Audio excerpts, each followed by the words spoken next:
So at 14, met a local woman who was running for state senate, actually becoming her campaign manager. I interned for Mercy for Animals and Compassion Over Killing. But when I went to the Animal Rights Club, the woman said to me, we're gonna help you go vegan. I could save animals, I could improve my health, I could reduce climate change. A group called Farm Sanctuary rescues farm animals from cruel factory farms to help rescue pigs from these floods. And it was life-changing. And people weren't necessarily changing their behavior as much as I wanted them to. Anything people do to eat fewer animal products has an incredible impact on health, environment, and animals. Started a company called Plant-Based Solutions. We consult, we do branding, marketing, strategy, fundraising, investing, operations, and product development for vegan food companies. And nobody would hire me. I decided to go to companies that were making the kinds of products I believed in. Found that the only thing they would hire me for without the experience that I could prove was commission-based sales. And so I became a food broker. But I gained a ton of experience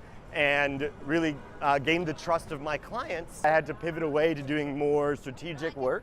A company that's been very successful is a company called Daya Foods. And what was game-changing about them was when they came out, they were really the first non-dairy cheese that melted. Just when those two companies sold, parent companies started using very large agencies that they had for other brands. I had to think of what was next, what would pay the bills, and where could I make a biggest impact? But almost nobody was working on replacing seafood, certainly nothing very tasty. And I wanted to jump into that space and take a stab at being an entrepreneur on the operator side of a food company. He had come up with this idea to make a replacement for raw tuna. Every single day they auction off 4 million pounds of tuna. Many of those species that they're auctioning off are endangered or nearly extinct. Taste, texture, and mouthfeel of raw tuna. They found him when he was just starting to share the product at Food Festival, read about him online. And I said I had to meet him, but he also knew that he hadn't had the experience on the business side or didn't know the food industry. And so the collaboration was really perfect. So the hardest thing for us was taking a restaurant dish and scaling that into a recipe that could be sold as a frozen ingredient all over the world. So we spent over a year looking for factories, and Ahimi is a word we've made up using ahi for tuna, and mi, which means the spirit of. We were thinking about the channel strategy we'd use. So would we sell as a packaged item in stores? And we decided to go into food service, restaurants, sushi bars. We launched at Whole Foods in their sushi bars. Met one of the top people at Whole Foods Global. You go to one of these factories and you say, you make similar products or you make things that end up in the same packaging, contract manufacturers. And that allows us to save a lot of money, a lot of labor costs, calculate your cost to the market by determining what it's gonna cost to make it, and then figuring out what your markup would be. So we sell a lot in colleges and corporate offices like Google and Facebook, and a dozen stores to start, and we've been expanding ever since. We exhibited at a trade show called the National Restaurant Association, and at that show we got so much attention. We secured contracts with some huge distributors. Somebody that tomato tastes like tuna, they're gonna think I'm nuts. So we have to do a lot of education and sampling to get. The larger they are, the less interested they are working with a startup, because they can get huge contracts. Beginning, we had to do everything manually because the manufacturing facility didn't have and didn't want to invest in equipment. We didn't have enough product to sell, and so that was really tough. But now we have 3 factories working on our product. We were aware of our limitations on product, and so I never accepted an order that we couldn't fill. Now we're finally able to go and fill those. I met with a global chairman, and they invested in our company. I'm one of the larger investors in the company, but we also raised money from a lot of very mission-driven, our eggplant-based eel, Unami. The challenge that we faced was having enough working capital for cash container, and so to make a container of like 40,000 pounds of product, it can cost over $100,000. And a startup doesn't have that. And so we struggled figuring out how to solve that. Only the cost of production, but also to float you while you're waiting for the customer to pay you back while they. Team of 8 people full-time. It's an excellent team. Our chef actually is full-time, and he obviously does our R&D. Our marketing director was the head of marketing for the Norwegian Seafood Council. Really building a company that can take on an industry that is global in nature and that has so many problems. Far beyond eel and tuna, we're making salmon, placing proteins that are the most expensive and price volatile in the market with commodity ingredients. We undercut the other products on price dramatically. Our chefs who are using our products in the same dishes as tuna, I've grown as an entrepreneur in so many ways. It's so different running a company with physical goods, people who are relying on this business and on me to make sure that they get paid and support themselves. And when you're running a company like this, you've got to be much more diligent on your numbers. The best way to find it is to go to OceanHuggerFoods.com. Welcome to Startup Hunter, also streaming on YouTube. I am here with David Benzaquen from OceanHugger Foods, and they're working on vegan tuna and a whole bunch of other awesome plant-based things. Now, David, what I do on this show is I start from birth, and I want to know your history of entrepreneurship. Okay. So where were you born, David, and what did your parents do? So I was born in Paris, France, but I moved here as an infant, and my father was in the stock market, or is in the stock market. My mother is an art dealer and changed careers later in her life to become a family mediator. So what was the first entrepreneurial thing you ever did? Were you selling pacifiers to your friends at preschool? I mean, tell me about it. So I actually had a very non-traditional path to business. I actually started in the nonprofit world, and I spent a number of years doing fundraising and advocacy for various organizations and causes, from sexual violence prevention and women's rights, reproductive justice, to most of my time actually in animal protection, specifically around reforming our food system. And I was really passionate about that work, but I didn't feel I was having the impact I wanted to, because when I measured how likely people were to change their behaviors, I was finding that people felt that they had to sacrifice so much to enjoy the food they loved. And I was really concerned about that. I wanted to do something about it. So in 2012, I launched Plant-Based Solutions. Now, pause for a sec. Yep. But chronologically, I want to start in childhood. Is there anything you can remember, Not on the business side. Yeah. But what was the first thing that you did on your own, that you were pursuing your own passion? Yeah, so I was involved in politics very young. Now talk about that, like how young? So at 14, I met a local woman who was running for state senate, and I worked for her for about 4 years. Yeah. Eventually becoming her campaign manager in 2014. And I worked in politics until 2005. And then from there, went into nonprofits. How old were you when you were her campaign manager? 19 or so. Wow. And this is a local... Yes, local state senate candidate. She's still in the state senate now. Whoa. So you spent like 4 years with her, and then eventually she made you her campaign manager. Yep. So isn't that like really unorthodox? Like aren't they usually like a little older than 19? Yeah, I mean, it's a young industry, but I started very young. She really mentored me and groomed me, and I was very fortunate to have those opportunities. And this is before the internet, right?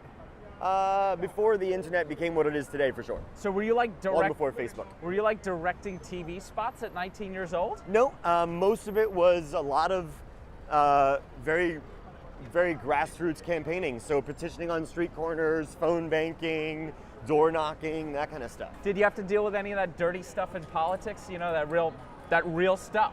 Fortunately, my candidate was incredibly ethical in her practices, but we certainly saw it on the other side. We had some very funny things go on. We had an opponent who wanted to find any chance he could to criticize the woman I was working for, and so she had voted for a bill that would have decriminalized or reduced the penalty for public urination because homeless people were going to jail for not having a place to go.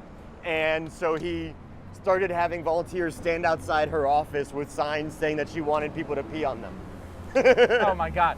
Okay, so that's really interesting. 19 years old, you're seeing some real stuff. So was there anything else entrepreneurial, like in your childhood? Did you ever sell lemonade or sell brownies or anything like that? Not that I can remember. Okay. So 14 years old, you get into politics. Yep. You're in it for 5 years. Yeah. So what'd you do, after 19, you go into college? Yeah, I'm in college while I was working. Did you do more political stuff? Yeah, I worked in politics until about 20 or 21, working on different campaigns locally in New York and in DC.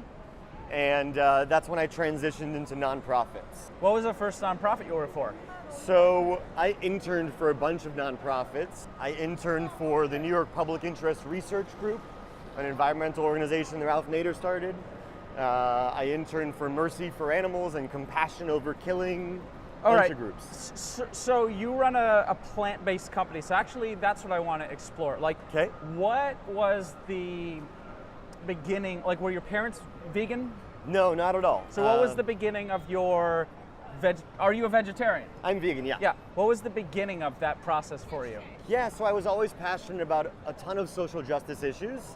And when I went to college, I was going to the student organizations fair, the student clubs fair, and going up to all of the social justice groups and asking them what I would do if I was in their group. Yeah. And they would all talked about, they all talked about signing petitions and having protests and whatever.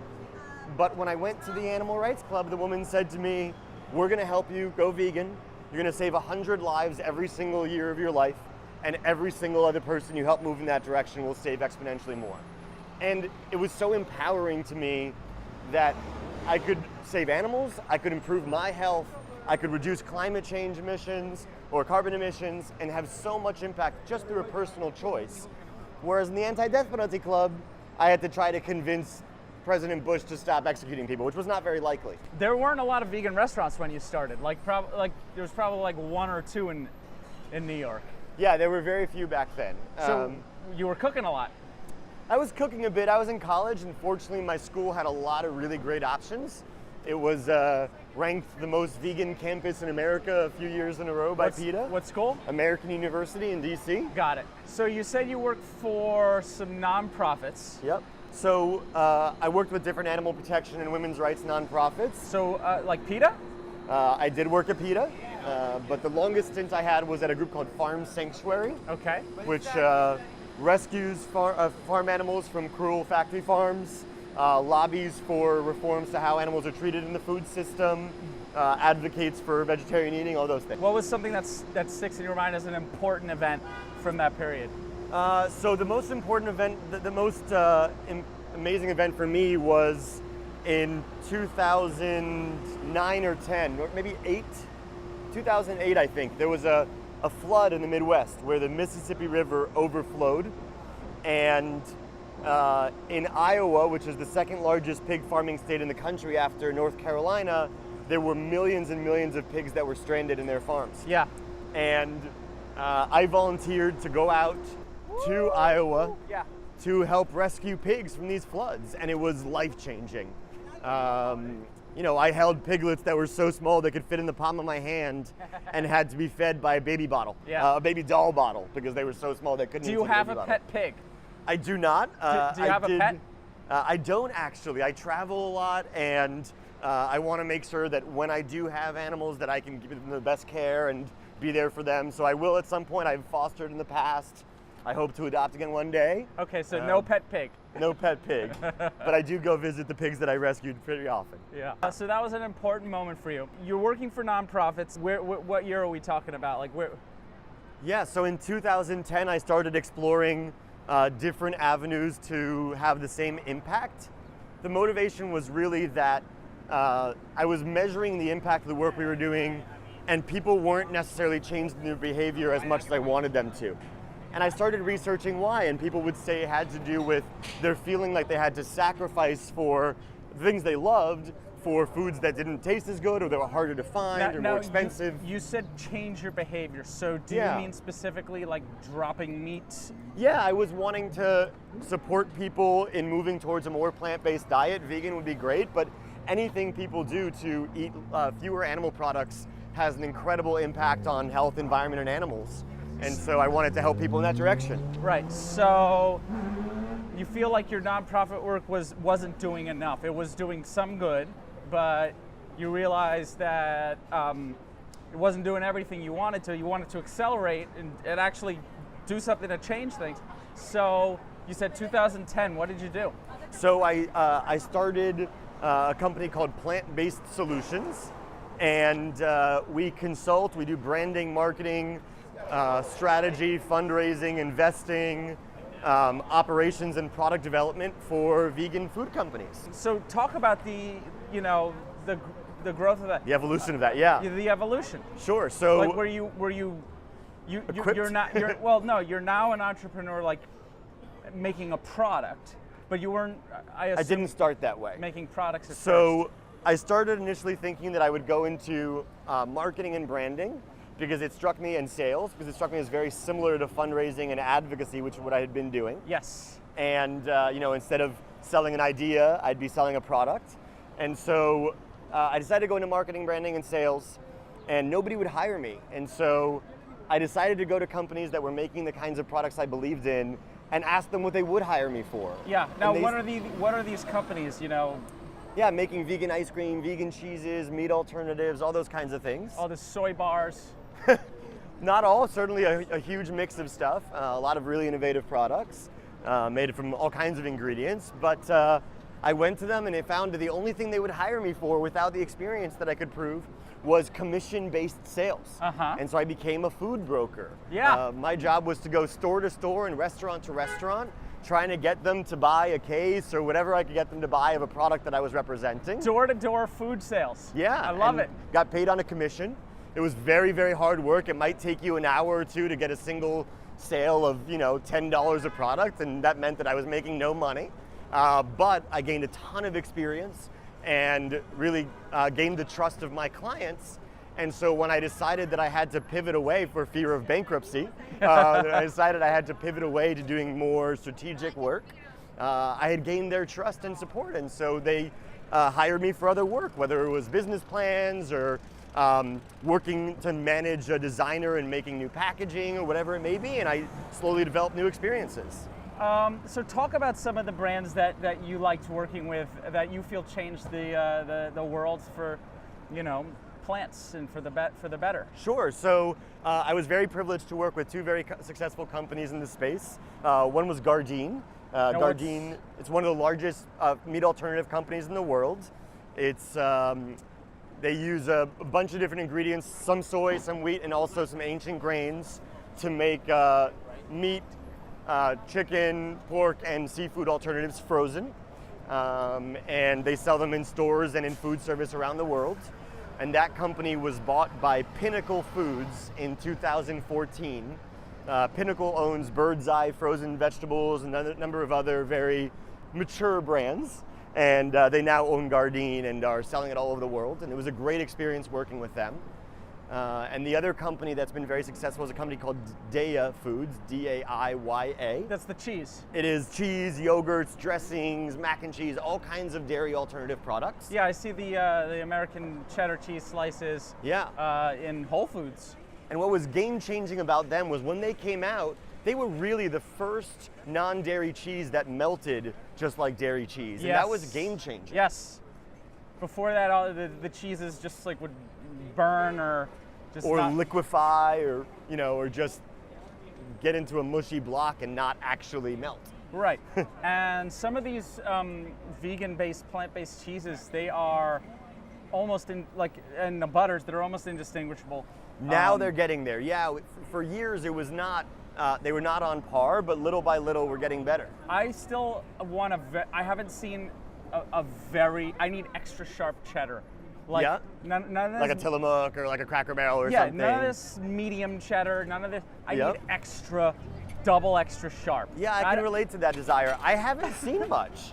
There's not a lot that gives that level of sharpness. I agree. I'm not sure if it's the salt content or what the sharpness is from. I don't know that much about cheddar cheese. I don't know. It could also be the actual culturing of the bacteria strains. Yes. Like in blue cheese, it's penicillin that creates the blue and that sharpness, and so it could be something like that. But I don't actually know what it is in cheddar. Now here's a weird question, but I'm like, where does the vegan world lie on consuming cultures? Because cultures they're living organisms. Sure. They don't really have a consciousness, but I'm just curious. Let's geek out. Sure. So, I'm not as concerned about the identity of vegan or these kinds of labels. I think more about how we can all take steps in the right direction to reduce harm and protect the environment. But as a defined, as a definition, vegan usually means eschewing animal products. So that would be, dairy, eggs, meat, poultry, fish. And for those who do it beyond just for food, it would also include things like leather, wool, and fur, Yeah. That kind of thing. So the individual cell of a culture. They're usually not included in that definition. Yeah.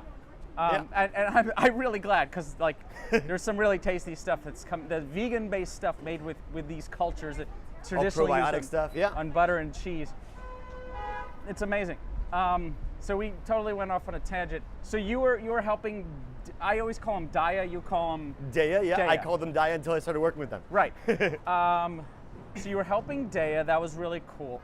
Now, where did it really become something where you're like, I need to do something. I need to take the risk on my own. I need to, Yeah, so take that leap. those were my biggest clients. I had the privilege of working with dozens of other companies, but when those two companies sold, the parent companies started using very large agencies that they had for other brands to provide the services that we had been providing.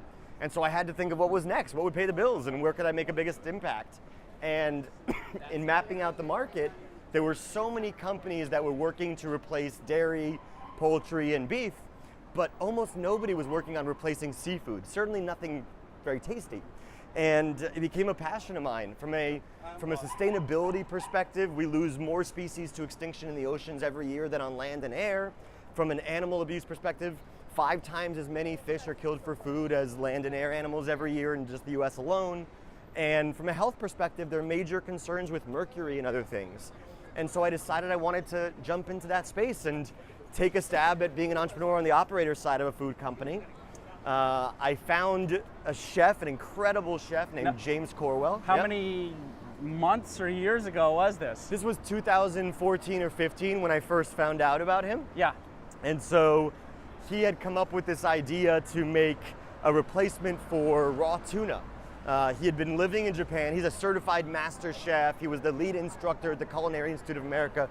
Really incredible guy. And he was living in Japan, and he visited a place called the Tsukiji Fish Market. Yeah, it's the most famous fish market. It is. It's massive. It's in all the food TV shows. Yeah. It was in Anthony Bourdain. He went there. Definitely. And so it's 2 football field lengths long, and every single day they have these tuna auctions. They used to be open to the public, and he went to see one, and every single day they auction off 4 million pounds of tuna. Every single weekday for decades. And many of those species that they're auctioning off are endangered or nearly extinct. And so he had never thought about these issues before, but he was so shocked at the raw numbers that he became really concerned about how the oceans could keep up with this pillaging. And so he decided he wanted to do something about it. And he decided he wanted to make something that would celebrate and protect that culinary experience, the taste, texture, and mouthfeel of raw tuna that he appreciated so much in different cuisines, but without the pressure on the oceans. Yeah, so was he a vegan or? He was not. He still isn't. He eats largely plant-based, and he certainly recognizes the health and environmental and animal protection benefits. But no, that wasn't his motivation. He was really thinking about sustainability. Yeah. And people's health. Did he create the product in his restaurant first? And like, how did you meet him? Yeah, so the chef created the product then called tomato sushi because he figured out how to take tomatoes and make them taste like tuna, because they're rich. Tomatoes are rich in an amino acid called glutamic acid. And he knew from teaching food history that glutamic acid is the source of umami flavor, the 5th flavor. We would call it, closest thing we would call it would be savory. And he knew that the Chinese originally made MSG by isolating glutamic acid from tomatoes, and that was the form of MSG. And so based on that, he decided if he could enhance the glutamic acid flavor, the umami flavor in tomatoes, and tone down the acidity and sweetness of tomatoes, and then play with that texture a little bit, he could create something pretty magical. And so over a couple of years, he did that. And I found him when he was just starting to share the product at food festivals and tomato festivals and share it with people around San Francisco. I read about him online, and I said I had to meet him, and we connected, and I asked him if I could help him commercialize the product and sell it all over the world.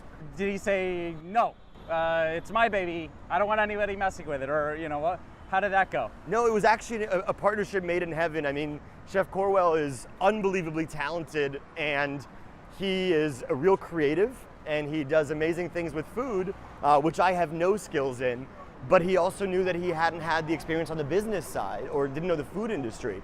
And so the collaboration was really perfect where we complemented each other so well. And he was very, very open to it. We became business partners and formed OceanHugger Foods and prepared to bring the product to market. Yeah. So usually in the tech world, you have a CTO and a CEO, and the CTO stays on the tech. So he's sort of like he's like the CIO, Chief Innovation Officer, or Chief Culinary Officer. Yeah, CCO. Yep. What were the first steps you took? Because you can get this tomato-based tuna. It's called Ahimi. Yep. Ahimi. You can get it in Whole Foods, but today, and I've tried it. But tell me about how that process and where did you start and what are you doing? Yeah. So the hardest thing for us was taking a restaurant dish made by expert hands at a small scale and scaling that into a recipe that could be sold as a frozen ingredient all over the world. So we spent over a year looking for factories and then working with automated equipment to replicate the taste and texture that he had created in his kitchen, but at scale. And it took a long time, but we finally did. And we rebranded the product, as you mentioned, from tomato sushi to Ahimi.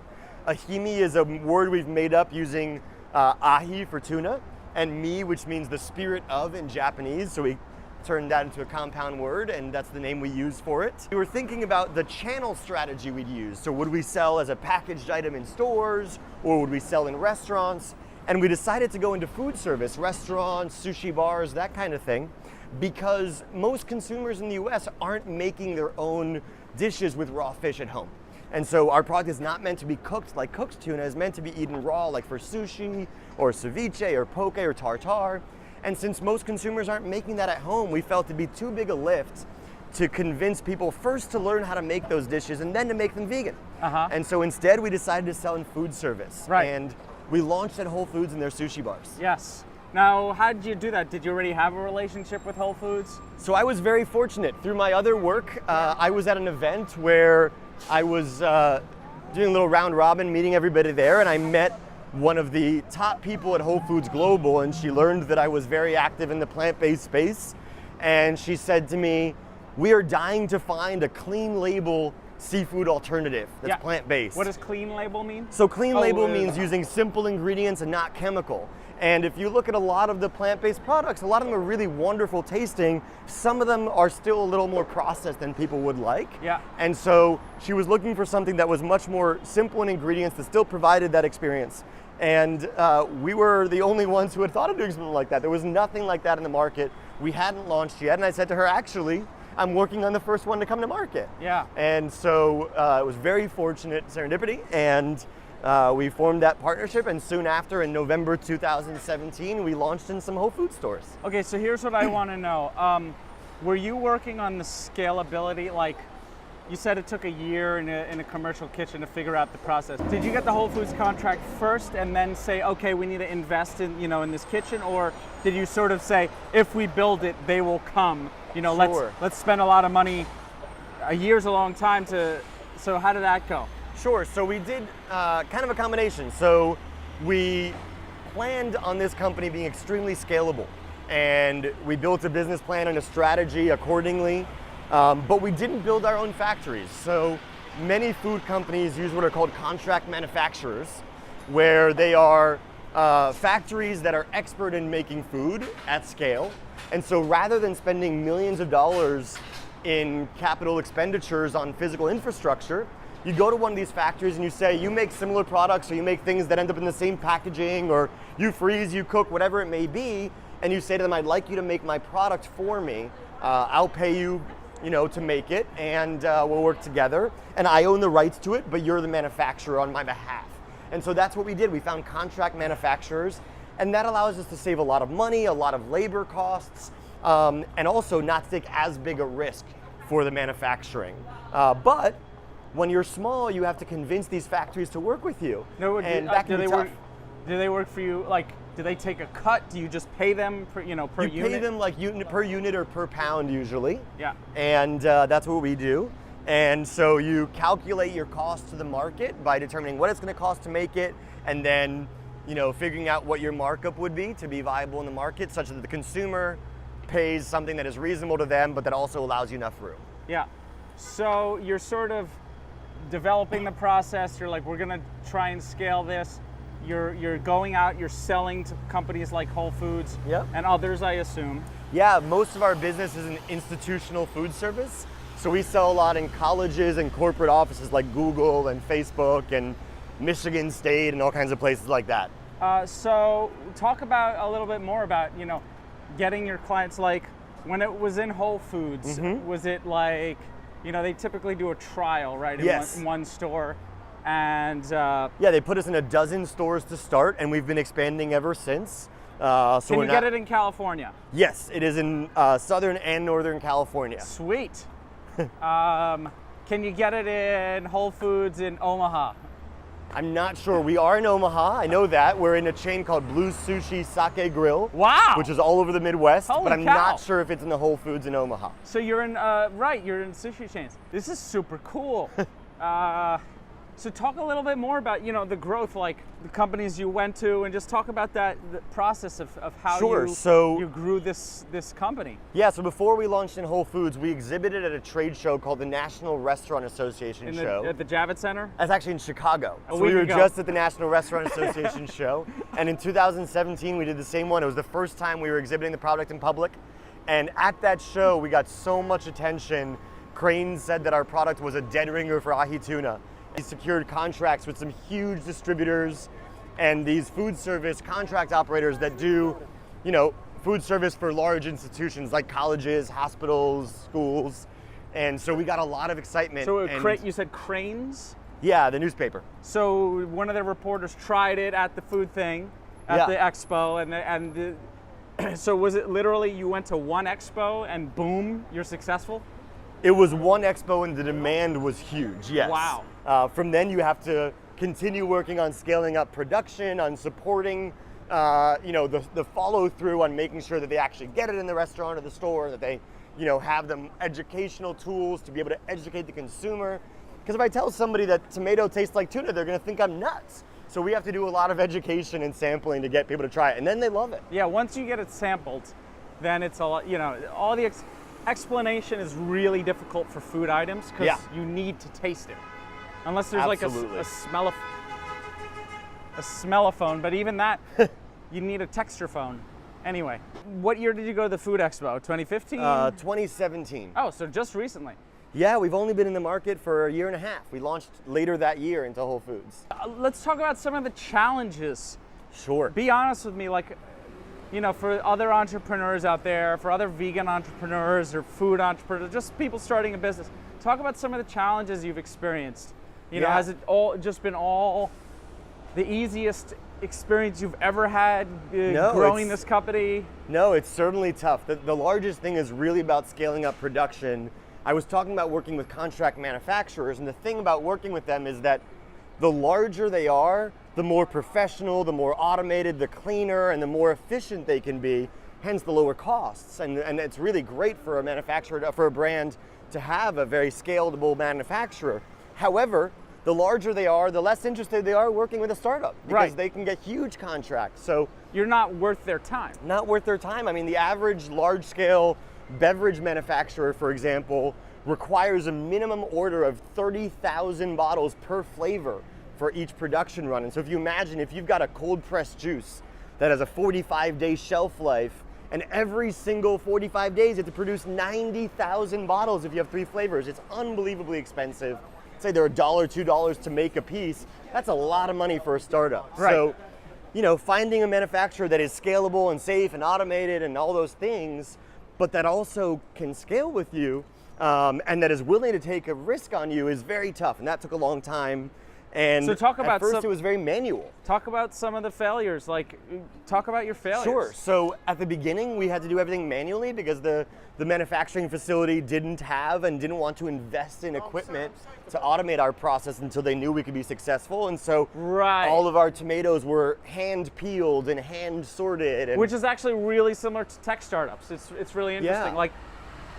There's a real analog right there because, just literally one of the last episodes, it's actually really smart to not invest in automation until you know you have demand. You have to do your minimum viable product. and if the product is viable. So interesting, you're peeling tomatoes by hand. Mm-hmm. And are you peeling the tomatoes? I went a couple of times, but the factory we work with, or the first factory we've worked with, and we're still with them, but also some others now, they produce a lot of different fruit and vegetable products. Yeah. And so they knew how to peel quickly. They didn't have mass automated machines, but they did have very nimble hands. Yeah, interesting. So these are the fruit and vegetable guys. Yeah. And now they have equipment to automate everything because they've seen what a success it is, and they've invested in making it more scalable, which has been fantastic for us. So talk about the growth, and I want to get back to that topic too, but talk about the growth, like, you know, was it just, you started at 12 Whole Foods stores, and Yep. like how rapidly did it grow, and, you know, restaurants, and just talk about scaling it, you know, a little bit more. Sure, so now we're in a few hundred locations.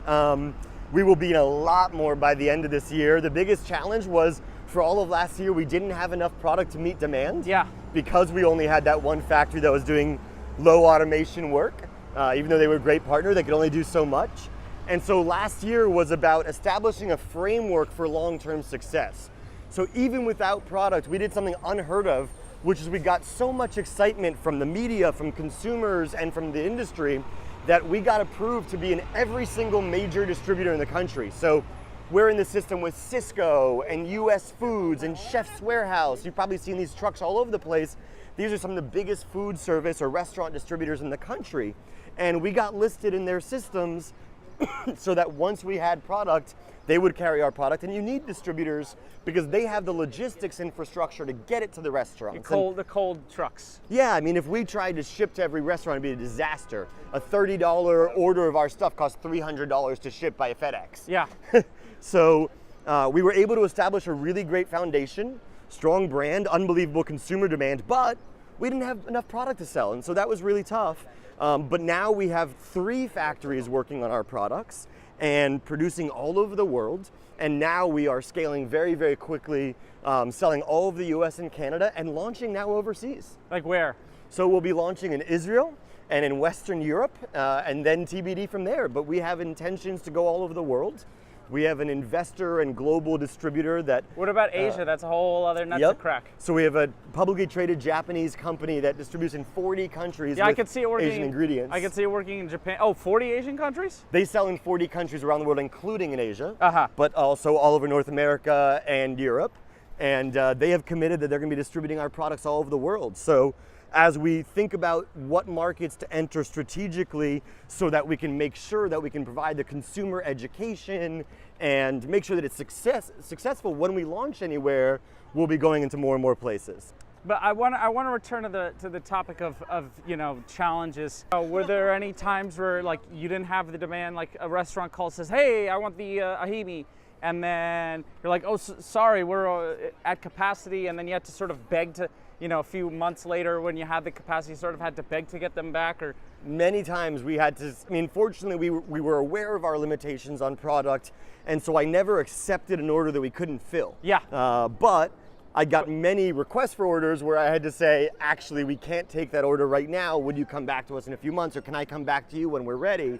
And most of the time that's been successful, which is a real gift, because so often that doesn't work that way. So we've been able to maintain a lot of those relationships, and we've had demand from massive companies, and now we're finally able to go and fill those. Let's talk a little bit about the massive companies. What was the first one? So launching with that Japanese distributor was a huge deal. Did you have to go to Japan? No, they have a branch here in the US. They actually have branches all over the country. And so they flew in to meet with us. We met with the global chairman, and they invested in our company. Wow. And they committed to distributing us all over the world as we were able to meet the scale and support that. So you said investment. So let's talk about, did you take investment from the beginning for this? Were you self-funding? We did some self-funding. I'm one of the larger investors in the company, but we also raised money from a lot of very mission-driven venture capitalists and angels, and not your traditional venture capitalist who's really out for a quick return and, you know, whose boom or bust wants to see you either, you know, flop overnight or have a massive return. The kinds of funds that we're working with are funds driven entirely by improving the food system, folks who really care about advancing plant-based products or sustainability or health or animal protection. And there are a lot of those now. So we raised capital mostly from those folks, and then from this one strategic investor, this Japanese company that saw the future. They had seen that the supply chain for a lot of the seafood that we're replacing is so broken. Just to give you an idea, in 2017, the price of eel went up 8 times, 8x its original price. Why? Because the supply was not there. Everyone's eating eel. Everybody's eating eel, and there's just not enough coming out of the water. And so they stopped selling eel, which was a huge loss in the market, and they decided they wanted to sell our stuff instead, including our eel, which is eggplant based. You have it. And will be coming out now. Oh, you're literally working on an eggplant based. More than working on it, we have right now in a container on the way here our eggplant based eel. We call it unami, like unagi, but the spirit of eel. And we'll be launching it in the US and Canada and then elsewhere in the next month or 2. Interesting. It'll actually be showing at the, we just showed it at the National Restaurant Association show in Chicago, and now we'll be selling it into those stores and restaurants. Give me more challenges. Yeah, so another challenge that we faced was having enough working capital for cash flow. There we go, which is a real common problem in physical goods-based companies. Absolutely. I mean, we have to go and, to make a container of our stuff, which is 40 feet long, it's like a truck size or a shipping container size, and it's, You're at the container level already. Yeah, we sell by the container, and so to make a container of like 40,000 pounds of product, it can cost over $100,000 to make it, almost 150. And so when we have to shell out that kind of cash before we have been paid by our customers, it's a ton of money. Right. And a startup doesn't have that. And so we struggled figuring out how to solve that. We were very fortunate to solve it finding something called purchase order financing. Okay. Where because we have the demand, we can go to customers and say, give us an order, we'll go make it, and we'll get it to you when we can. And what you do is you go to an investor. We have a very friendly investor who's given us this purchase order financing. And so they lend us most of the money from that purchase order up front, and then they recoup when it's paid back, but when it's paid by the customer. And they take a small interest on it. And I take it this investor has worked with physical products before. They have. So they're actually our first investor. It's called New Crop Capital. They are a very mission-driven fund looking to take animals out of the supply chain. Right. And so they're very committed to us. They've been an equity investor, and now they're also a debt investor. Yeah. And debt, in physical products as opposed to tech products is everything. It's everything. I mean, the amount, as we scale up this year to selling from, half a container to 1 container to 2, 3, 4 at a time, that's millions of dollars that you have to float. And that's just not possible unless you have this kind of really supportive investor who will give you that. But as you grow, there are other institutional debt investors who give you similar terms. It's not uncommon to have like a 2% monthly interest rate, and often you can get 80, 70% of your purchase order funded up front. Yeah. And that can be game changing to cover not only the cost of production, but also to float you while you're waiting for the customer to pay you back while they sell it, and also to cover your other working capital needs for overhead. How many people are devoted to OceanHugger? So we have a team of 8 people full time. It's an excellent team. We went out and found the best of the best. What do your team members do? Yeah, so our chef actually is full time, and he obviously does our R&D. And then in operations, we have somebody who was the head of operations for Freshly, which sold to Nestle a couple years ago. And so she's in charge of finding and managing our contract manufacturing facilities, managing 2 other people who handle our logistics, so shipping and storage, helping to take the recipes the chef makes and scaling them in the factories for our new products, all those kinds of things. Our marketing director was the head of marketing for the Norwegian Seafood Council, so she really knows this industry from the fish side. And she works with restaurants and stores to help them educate people. You've got a fish spy. Yeah, I mean, so many of our customers and our distributors and our supporters are people who've been in the fish industry who understand that seafood is so broken in the supply chain that whether for economic reasons where the volatility and costs are just no longer tenable, to sustainability reasons, they want to do something about this. And we believe partnering with the seafood industry to provide this solution so people can keep enjoying these foods they love so much, but without that problem, is a huge opportunity. You need a plant-based seafood show. What's that crab show about the Alaskan crabbers, how dangerous it is? I don't know. But you know what I'm talking about? There's Yeah, on Animal Planet or one of those. This is the reality crab show. But you need a reality, vegetable show. How can you make, vegetables appealing and that like? I guess you could just have a reality show about people grow vegetables. Well, we had a great segment on CBS Morning News a month or two ago, and seemed pretty exciting to me. The reaction was amazing. We had 4,000 people visit our website in a single second, and so the excitement's there for these kinds of products. Oh, I remember now. There's a ginseng show. Okay. It was on one of these networks, and it's all about ginseng is so expensive. There's so much, it's like more than its weight in gold. There's so much demand for ginseng. Like saffron. Yeah, it's just up. It's like that. I wonder if there's like mafia families that are trading in it. Probably, but like shark fins. So on this show, there's these old, and there's demands, especially from Asia, for the bigger the ginseng, the more it gets.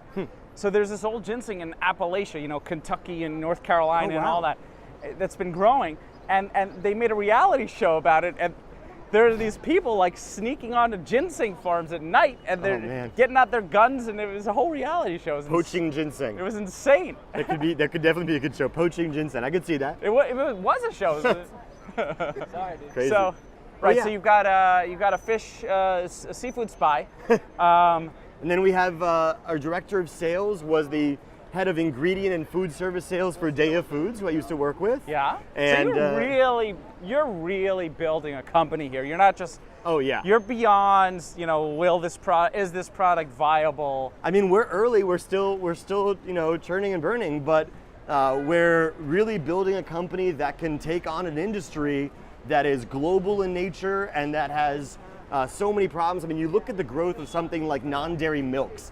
Where 10 years ago, they're great. They're great now. Astronomical. I mean, 10 years ago was tiny. My favorite is Ripple, the pea-based milk. It's the first milk that, like almond milk, doesn't have the fat. Yep. And mouthfeel. Yeah, I really love Oatly. Yeah, I think Oatly's cool, but I think they're playing. They sweeten it up a whole bunch. True. And I like unsweetened, but yeah. Yeah. Oh, well, I haven't tried unsweetened Oatly. Yep. So if you look at the growth in that space, where non-dairy milks now represent 14% of all fluid milk sales in the U.S., and most people who buy non-dairy milks also have dairy in their baskets at the store. So it's not that people are giving up all of their animal products, it's that people recognize that for whether it's health, sustainability, cost, taste, or anything else, they want to reduce how much they're eating or just enjoy something new. And so we're recognizing that's a huge opportunity. So are you only going to do seafood? You have the eel product, but are you open to just other plant-based food ideas? We're definitely focused on seafood. We're committed to protecting the oceans, and so that's our focus. Yeah. But far beyond eel and tuna, we're making salmon and many other products. And the salmon is not in the market yet? It is not in the market yet. Hopefully end of this year. You're trying to crack it. Well, we're working on the supply chain, so... Wait, can I ask what it's made out of? Yeah, it's made out of carrots. And, our technology that makes it possible to experience these vegetables like fish is one, it's trade secret and proprietary, but it's one in which we're able to remove the flavor of the vegetables. So the acidity of the tomatoes, the bitterness of the eggplant. Yeah, I definitely noticed the tomato didn't have that acidity. Or the sweetness of the carrot. But at the same time, we texturize it so that's more meaty and chewy, like you'd get out of fish, instead of like mushy and juicy, which you don't want, or totally mashed if you use carrots usually. So that's our IP, using no chemicals, just a mechanical process, and that works for dozens of different fruits and vegetables. But what we figured out was that there were ways we could optimize which ones we used. So we choose them based on color, of course. We also choose them based on the supply chain. How expensive are those ingredients? How available are they? Carrots are one of the most available. They're so ubiquitous, so it's affordable, and that's one of the things that two of the things that make our company really special. One is the fact that we're super clean labels, so we're using whole plant ingredients to replace these fish. The second thing is we're replacing proteins that are the most expensive and price volatile in the market with commodity ingredients. So unlike a lot of plant-based products, we not only match price, we undercut the other products on price dramatically. And one thing we're seeing, which I think is going to be game-changing, is that there are chefs who are using our product in the same dishes as tuna by blending it together to save money, and so, or to reduce how much tuna they're selling for sustainability reasons. Wow! So Yeah. they're sneaking in ninja plant tuna. Well, often they do disclose it, which we support, but many consumers are open to it. I mean, Sonic launched a mushroom beef blended burger last year, and it's been absolutely successful. Well, the Impossible Foods just went public, Beyond. this month. Beyond Foods. Yeah, Beyond. No, that's different from Impossible. Yeah, Beyond Meat went public, and Impossible is growing really quickly as well, and so there's a lot of demand. And so these chefs that are blending our product with tuna are making it possible for anybody who would be eating the tuna, even when ours is there, to reduce how much negative impact they're having, reduce their exposure to mercury, and we make some good money on it. Yeah. I'm trying to have like a thing I ask every entrepreneur. And I want you to reflect for me, how do you think you've grown as an entrepreneur? And get, maybe one or two items and talk about that, from starting this process till now. Absolutely. So I've grown as an entrepreneur in so many ways. It's so different running a company with physical goods and with a larger team than when I was doing consulting with a small team. I mean, I have a lot of people who are relying on this business and on me to make sure that they get paid and support themselves. And we are employing people all over the world in our factories, or helping to employ these people all over the world in the factories we work with. So that's a big thing. Also, I'm somebody who is a creative and a big thinker.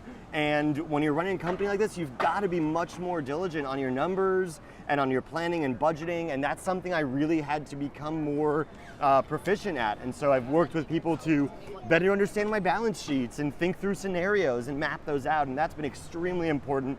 When I started as a consultant or a sales broker, I worked from home or from the street, and I didn't need anything but a computer and a cooler bag to carry stuff around. And now I have an office and factories and equipment and, containers of product all over the world. And so it's really different business model. And, I had to develop to be able to run a company with a lot more moving parts. Go check out Ahimi. You can find it in Whole Foods. You said Google, like where else? So the best way to find it is to go to OceanHuggerFoods.com and go to our menu locator page, type in your zip code, and it'll tell you where you can find it nearest you. And we'd love for you to try it and send us your feedback. Post a picture on Instagram of yourself with it, and we'll appreciate the love. We're on Instagram, Facebook, Twitter, LinkedIn, you name it. And look out for our next product, Snapchat. Umami, coming soon. I don't know if we're on Snapchat. That's the under 25 segment. Yeah, we got to get there. I don't think we're on Periscope either, but we are diligently tweeting and posting. As good as it is, this is a real New York thing to just walk through the traffic. With the selfie stick, it's a little more dangerous. So you heard it. Go to OceanHuggerFoods.com, where you can find the closest tomato-based tuna, Ahimi, and soon the eel, and soon the salmon. Absolutely. Thank you so much for coming on, David. Thank you for having me.